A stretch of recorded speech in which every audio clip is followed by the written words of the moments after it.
At last, Jimmy's belief regarding Major Moto has been proved correct. The mysterious Oriental is an experienced pilot. And what does he propose doing with the speedy little jet-propelled fighter that has been flown to the airport for his approval?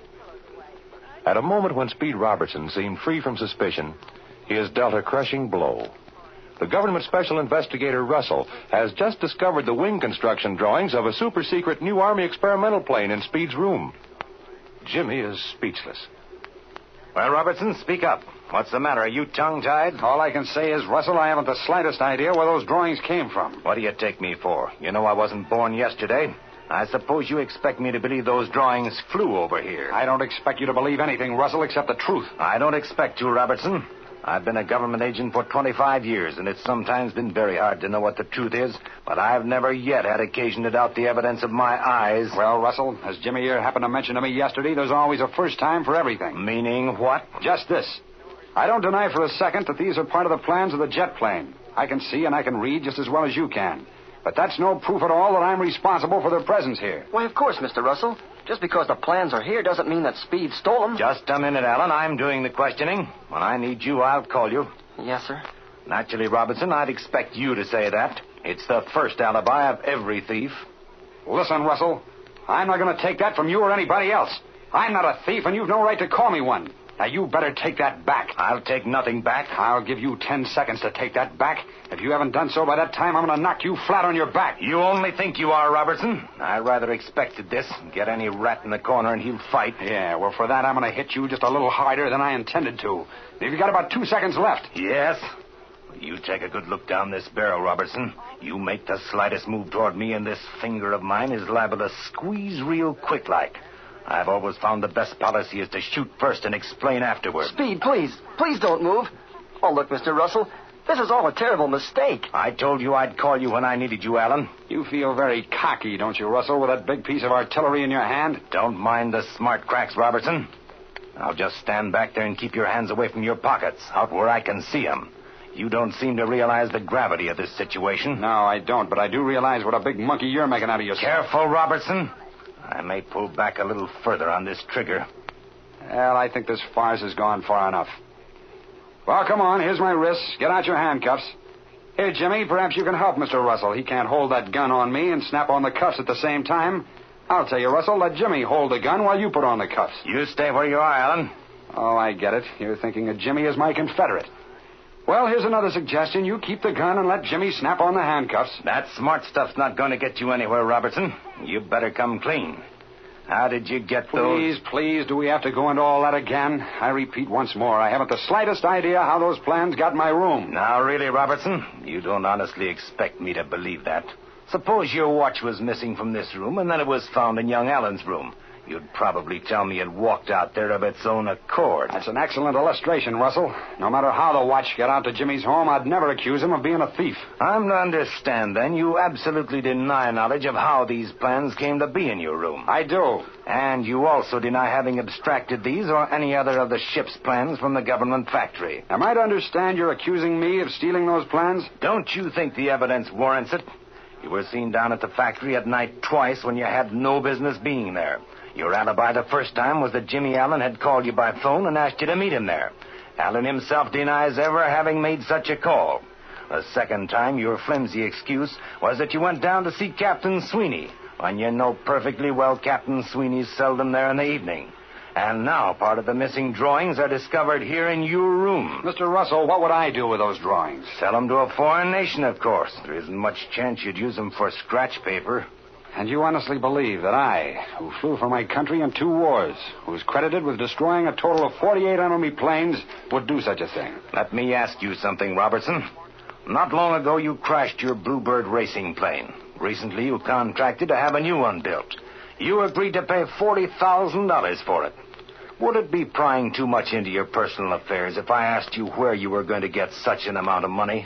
A pilot doesn't usually have $40,000 kicking around loose, does he? I don't think that's any of your business, Russell. Oh, Speed, please, won't you tell him? I see no reason to tell him, Jimmy. I'd advise you to listen to young Allen's advice, Robertson. You still don't seem to realize what a serious fix you're in. If this were wartime, you'd go before a firing squad. As it is, I don't see how you can hope to get off with less than 20 years in a federal prison. You mean if I'm proved guilty? It doesn't look to me as though that's going to be very difficult. Oh, please, Speed. Tell Mr. Russell where you're going to get that money for the Bluebird. Please do it. For my sake. I would tell him, Jimmy, if he didn't insist on making himself so disagreeable. He's so bright. He's so good at drawing rapid conclusions. Let him do a little more detective work. I'll tell you what you do, Mr. Russell. Mr. Jenkins, who's my boss at National Airways, knows all about my financial condition. You just go over and have a little talk with him. Don't worry about that. I'll do plenty of investigating before I'm through. You got a phone here, Robertson? Yes, I have, right over in that corner. Go ahead and use it if you like. Thanks. I'm going to use it all right, but I'm going to keep an eye on you at the same time. Jimmy? Yes, sir? Go over to the phone and call Captain Sweeney. The number is Norclay 972. Yes, sir.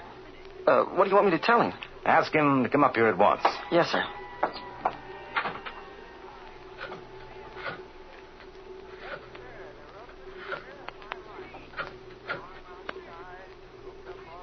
Hello? Hello, is this the Army Aircraft Factory? Is Captain Sweeney in? Yes, please. It's very important. Hello? Hello, Captain Sweeney? This is Jimmy Allen, Captain Sweeney.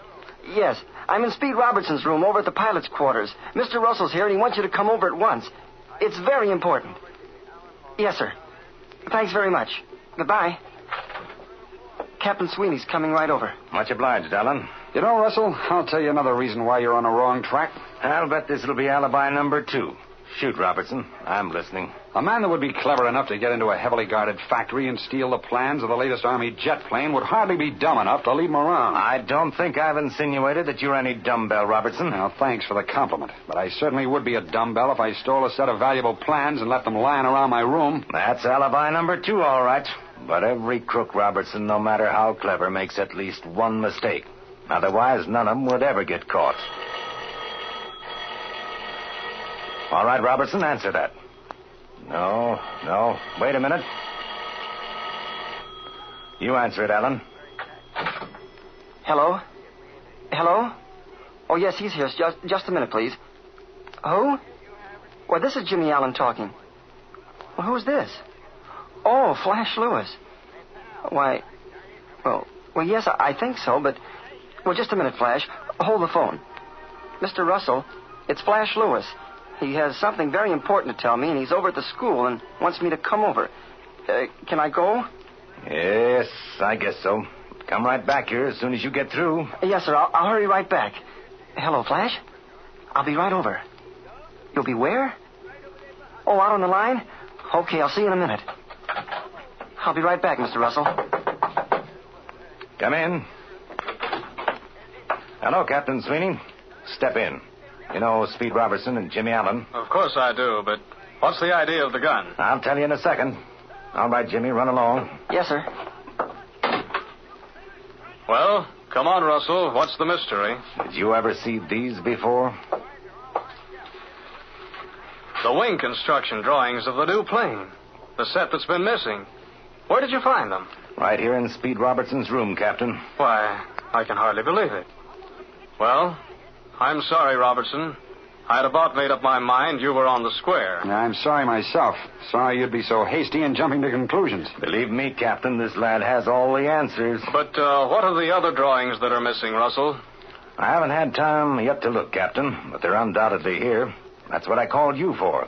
I couldn't look for plans and keep Robertson covered, too. Yes, that's right, but where were these drawings? Down there on that shelf under the table. You better look there first. Well, there's nothing like plans down here. Well, you better look through the desk, then.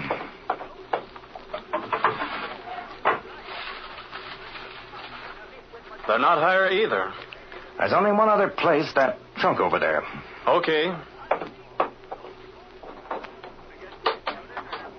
It's locked. Aha. Set in Sherlock Holmes' finest style. Where are the keys, Robertson? On that desk over there.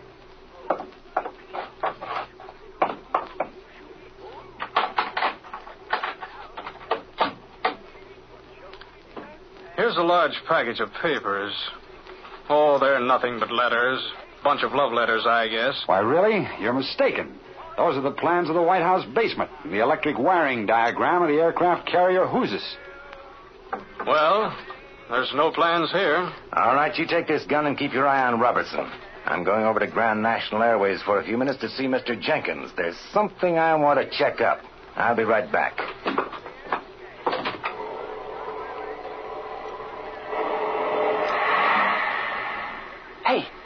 Hey, Flash. Hi, Jimmy. What do you want, Flash? Hey, look at that ship up there. Who's ever flying it sure knows his eggs. He sure does, Jimmy. That's Captain St. John. Didn't Speed say he knew him? Oh, sure he did. Well, that must be the jet plane he flew in. Boy, look at him go. He's almost out of sight. I'll say he is. But listen, kid. Yeah? Mike Jones, Shorty Mason, and Major Moto are right on the other side of that P-19 trainer, watching St. John do his stuff. And listen, Jimmy, I heard Mike Jones tell Shorty Mason the deal was all set. Major Moto's bought this plane and 10 others for his country. What? Well, what do you know about that? But that's not what I wanted to tell you, Jimmy. Mike Jones ordered me to have that plane on the line and warmed up at 1 o'clock tonight. Can it be possible that Speed Robertson is a marvelously clever actor? So good that he has even Jimmy fooled? And what is the significance of Mike's instructions to Flash regarding the jet-propelled fighter? Well, don't miss Jimmy's next Air Adventures.